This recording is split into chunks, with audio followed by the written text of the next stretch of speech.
Yang selanjutnya itu adalah perkembangan sosial dan budaya. Yang pertama dibahas itu adalah perkembangan dalam konteks sosial. Ini meliputi hubungan dengan teman sebaya.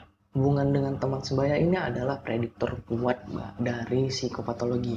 Bagi yang berusia 2 bulan, mereka ini akan lebih tertarik saat melihat satu sama lain, dan pada usia 10 bulan ada reaksi yang lebih bervariasi seperti meniru, menepuk, memukul, dan meniru tawa. Secara alami mereka ini lebih tertarik pada aktivitas satu sama lain. Jika hubungan orang tua dan anak ini didasarkan pada orang tua yang mencintai anaknya, pada teman sebaya ini malah didasari pada kepentingan bersama. Sejumlah perubahan ini terjadi pada periode prasekolah. Persaingan dan kompetisi akan meningkat, sementara pertengkaran akan menjadi lebih sedikit.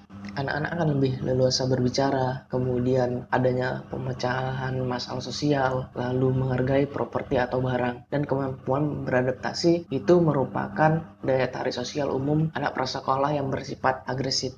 Ada 4 jenis anak yang muncul pada studi sosiometrik, yaitu diterima, ditolak, diabaikan, dan kontroversial dalam pertemanan. Seperti apa anak-anak yang diterima? Adalah anak-anak yang banyak akal atau intelijen, stabil secara emosional, dapat diandalkan, kooperatif, dan peka terhadap perasaan orang lain. Dan anak-anak yang ditolak dalam pertemanan ini adalah anak-anak yang agresif, kemudian teralihkan, dan tidak mampu secara sosial. Selain itu, mereka juga lebih beresiko menjadi putus sekolah karena memiliki masalah yang serius dalam masa remaja dan dewasa nanti. Anak-anak yang tidak disukai oleh teman sebaya ini cenderung lebih pencemas dan kurang dalam keterampilan sosial. Dan anak-anak ini sering menjadi pengacau atau badut kelas. Namun mereka ini memiliki keterampilan dan karisma pribadi yang menarik yang membuat anak lain ini iri terhadap anak tersebut. Di antara banyak faktor penentu kemampuan bersosialisasi, ada 2 faktor yang akan dibahas di sini, yaitu sosial kognitif dan afektif. Sosial kognitif berarti di sini mengkodekan dan secara akurat menafsirkan isyarat sosial, menciptakan kemungkinan strategi pemecahan masalah, dan mengevaluasi kemungkinan efektivitasnya, yang akhirnya nanti akan memberlakukan strategi yang dipilih. Selanjutnya afeksi. Empati merupakan bagian dari afeksi kemampuan bersosialisasi. Balita dapat mengamati dan merespon secara empatik terhadap ketidaksesuaian orang lain, misalnya dengan memberikan mainan favoritnya kepada anak yang menangis. Empati akan terus meningkat sejalan dengan bertambahnya usia. Kelompok pertemanan secara tradisional dipisahkan berdasarkan jenis kelamin. Anak laki-laki ini akan berorientasi pada tindakan yang mereka lakukan, sedangkan pada anak perempuan ini akan lebih banyak bergaul dalam minat mereka. Keterlibatan kelompok mencapai titik tertinggi dalam masa remaja.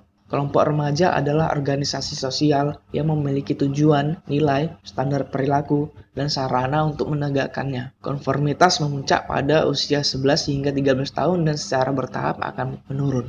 Kelompok-kelompok ini berfungsi sebagai jembatan utama remaja ke masa dewasa. Mereka membantu remaja mengatasi ketidakpastian atau krisis identitas dengan cara menentukan perilaku mereka, pakaian apa yang akan mereka kenakan, serta musik apa yang harus mereka dengarkan, dan bahasa yang akan mereka gunakan. Masa remaja adalah masa ketaatan yang tinggi untuk prasangka kelompok. Mereka ini memberontak terhadap orang yang lebih dewasa. Remaja akan lebih patuh terhadap kelompok teman sebaya daripada orang dewasa. Selanjutnya, hubungan dengan orang dewasa di luar keluarga itu termasuk guru, pelatih, tutor, penasehat sekolah, dan tetangga. Orang dewasa di luar keluarga semakin berperan dalam membentuk perilaku dan sikap mereka tentang diri mereka sendiri. Sumber-sumber dukungan di luar keluarga itu termasuk guru, pelatih, tutor, penasehat sekolah, orang tua baptis, tetangga, dan teman-teman dewasa keluarga lainnya. Jumlah hubungan anak-anak dengan guru berkontribusi dalam cara-cara penting untuk kesejahteraan anak-anak. Sebagai contoh, guru yang secara terang-terangan memperlakukan siswa yang mereka anggap berprestasi tinggi dan rendah.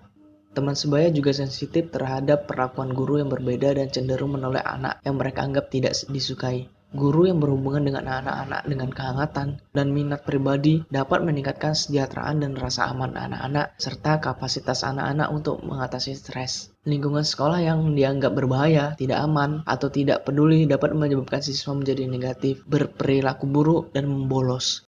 Selanjutnya yaitu perkembangan dalam konteks budaya. Anak-anak tumbuh di keluarga miskin berada pada resiko yang meningkatkan dari berbagai masalah emosional, kesehatan, dan masalah akademik perilaku.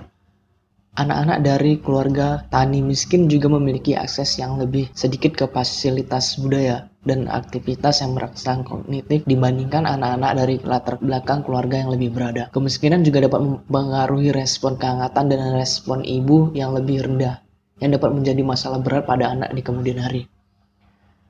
Sebuah studi yang menarik baru-baru ini dilakukan di Finlandia menunjuk pada efek dari tekanan ekonomi pada anak-anak dan keluarga mereka. Sebanyak 527 sampel dari keluarga pada saat anak-anak berusia 8 tahun. Tak lama sebelum resesi ekonomi yang terjadi pada negara tersebut. Setelah anak-anak memasuki usia 12 tahun, para peneliti menemukan bahwa penurunan ekonomi dikaitkan dengan peningkatan tekanan orang tua, konflik antar orang tua, dan pengasuhan negatif yang berpengaruh pada peningkatan yang signifikan dalam depresi dan agresi. Karakteristik lingkungan lain yang sering dikaitkan dengan kemiskinan juga dapat mempengaruhi perkembangan anak adalah kurangnya kohesi komunitas. Lingkungan di mana tetangga tidak mengenal satu sama lain, tidak menerima dukungan timbal balik, dan rasa memiliki. Faktor resiko kedua adalah kekerasan di masyarakat, di mana anak-anak dalam kemiskinan terpapar pada tingkat yang mengkhawatirkan dan mereka semakin meniru dan merasionalisasi saat melihat hal tersebut.